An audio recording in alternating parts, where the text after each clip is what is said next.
yéen les militants de Agnam de manière générale militants au Pastef zone bi yëpp mais yéen waa Agnam en particulier dama leen di décerner une mention spéciale.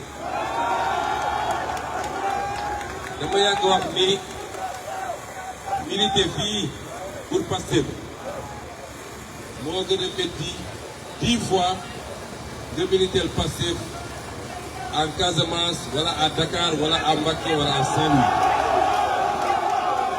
xam nañu durant toutes les années xam nañ toutes les pressions yi ngeen dund, les pressions sociales, les pressions culturelles. xam nañu durant toutes ces années vous avez fait face à la furie